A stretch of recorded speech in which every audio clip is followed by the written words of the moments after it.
Hello and welcome to episode 88 of Things I Learned from Barry Harris. And today I thought we would talk about this one particular movement, which is 4 minor back to 1. So it's something that happens in a lot of different tunes, and I thought we would isolate just the spot in a famous standard called Just Friends. So Just Friends is usually played in F, but it starts on the 4 chord, which is B flat. I mean, I think Bird with strings is in A flat, so but let's do what normally people play it in. I think Barry plays it with Sonny Stitt in A flat too. But let's do it in F, so which means the song starts in B flat major, and then goes to B flat minor, and then goes back to F major. So that's the whole beginning. 2 measures of B flat major, so we would play B flat major scale up and down. Then two measures of B flat minor, which we as Barry people think the flat 7 dominant, or E flat 7 in this case. And then back to F major. The next part usually does, I think it would be like D flat 7, up and down, but we won't go that far. Let's just stay with the first part. And actually we won't even play the first chord. Let's play the second chord, so we'll pick it up at about bar 3. So now what's interesting is this E flat 7 going to F major. There are a lot of little connections that we have to learn, but the first thing we should know how to do is all the things that we do on a dominant scale. So the scale in thirds, scale in triads,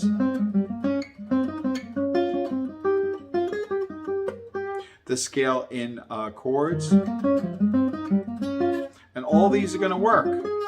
The only difference is now we're going to resolve to F major. Like for instance, usually E flat resolves to something in A flat, or if we're thinking in the tritone, it will resolve to something in D. But this E flat 7 is going to resolve to something in F major. So like we have to see little connections between what 2 notes surround this. So for instance, if we took E flat, or if we take, let's take the flat 7, which is D flat.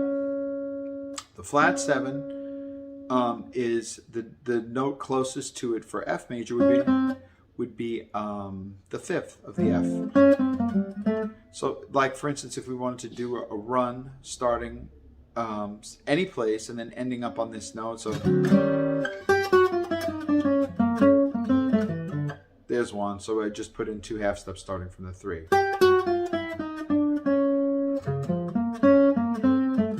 Then I came up with an important arpeggio from the minor.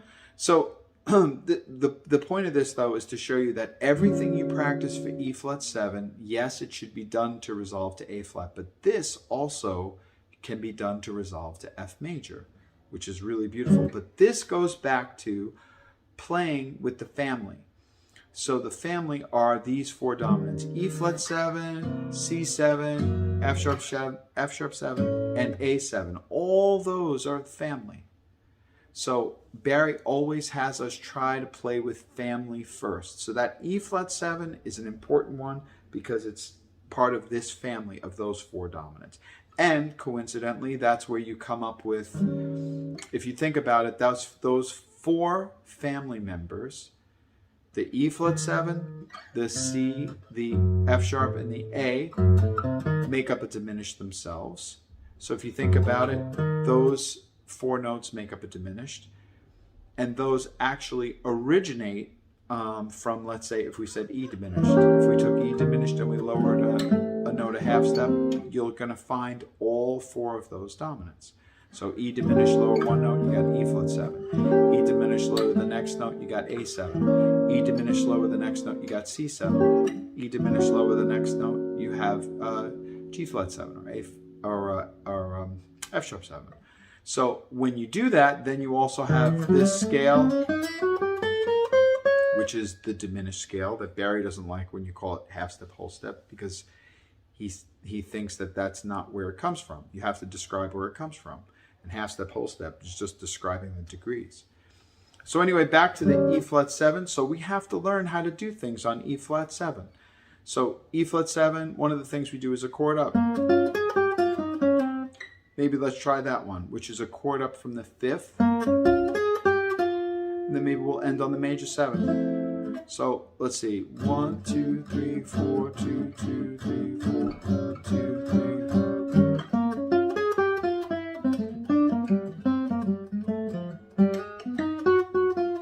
That's a nice one. Chord up. Let's do the chord up from the third. 1, 2, 3. So here's the 4 major.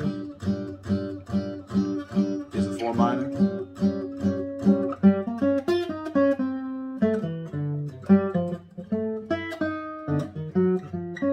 It's a nice one. Just a chord up. Beautiful. Let's do a chord up from the 7. That's a nice one. So 1, 2, 3, 4. 2, 3, 4, 1.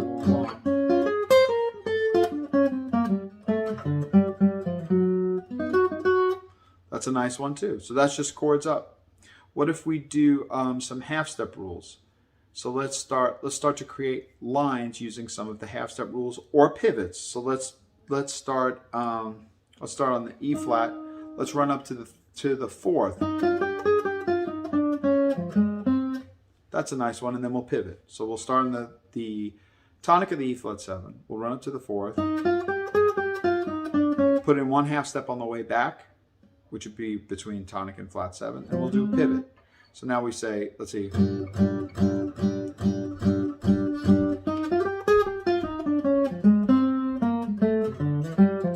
There's a nice phrase because we ended, and then I just surrounded the 3 of the F with the 5 and the 4 of the E flat. So let's try that again. Right on my A. Oh, well, how do we do it, Lisa? That's a nice one. Let's start on the 2nd, and we'll run up to the 5th. That's a nice one. 1, 2, 3, 4. Now, very nice. How about some of the important arpeggios?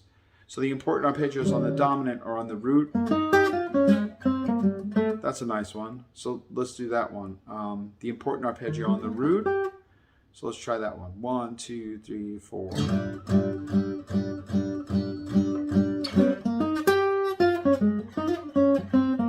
So I started it with that, and then I did some other things around it. How about the important arpeggio found on the 5th, which would be the B flat minor? So let's say.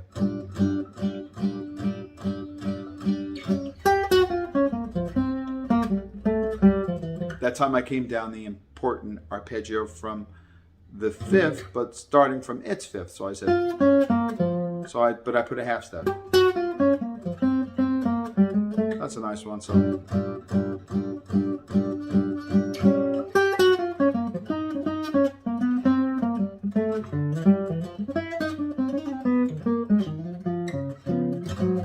That's a really nice one.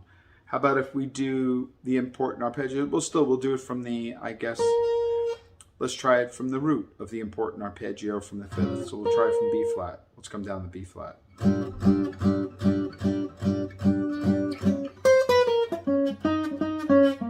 Or, that's nice. That's pretty.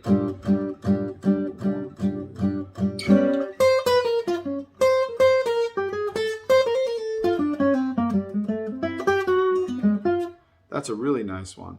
How about the other important arpeggio is from the flat 7th. So maybe we'll do it from the flat 7th. Maybe we'll start on the 2nd. We'll put 2 half steps. That's a nice one. We'll come down the important arpeggio from the 7th. So let's say.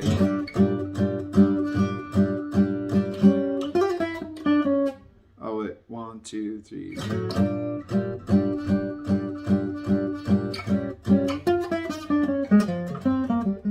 So that time I came in on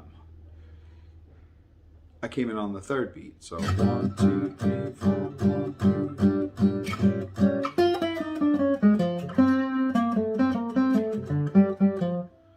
Very nice also. So the idea is, I mean, I'm just messing around with E flat 7, but you see how important it is to think of E flat 7 running into A flat major, which is normal, 5 to 1. But then this flat 7 dominant. running into F major instead of A flat. And it all has to do with practicing family first. Barry talks about it all the time. You play with family first. And the family are those 4 dominants that are connected through that 1 diminished. So the E diminished, or however you want to refer to it, E diminished, D flat diminished, B flat diminished, or G diminished. It's all those 4 dominants come from that diminished.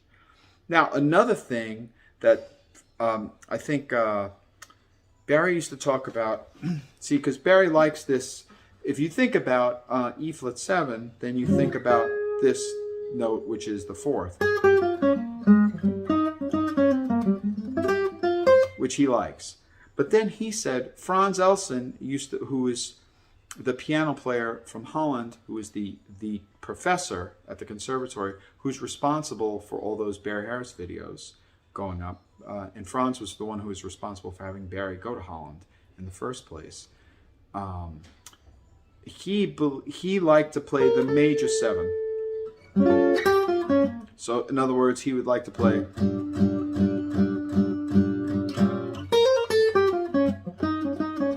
he liked that major 7 sound, which is really nice too. So if you want to think about that major 7 sound, that's nice also.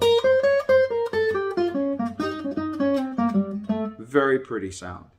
But it's funny because when talking to Barry, when you ask him like, which one do you prefer? He prefers both. He likes to have the option of being able to say the 4 that thinking of the thinking of the 4th, or thinking of this, which is what Franz thinks of as the major 7 of that B flat minor.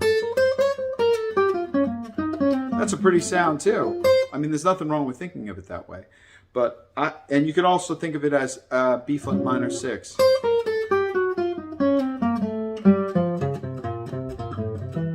Which is also nice. B flat minor 6. Also pretty. So you see how many options you have of just thinking about that 4 minor going back to the 1. And it makes you realize that, you know, you don't even have to think about, sometimes they talk about the modes. Barry doesn't think about modes, and I don't really know that much about modes except what I learned in rock music. But I haven't had to think about that using all these different ideas. So it's just something to keep in mind. We talked about, it's about 10 minutes of talking about 4 minor going back to 1. But really, when you're in Barry's class, he can talk about 4 minor to 1 for hours. Just all the different variations and all the different options that you can try. So it's something to consider. And if you think about it, practicing these little small things, if you're playing, becomes a series of these little small things that you've really put together and really worked on, your playing is only going to benefit immensely from it. So just something to keep in mind.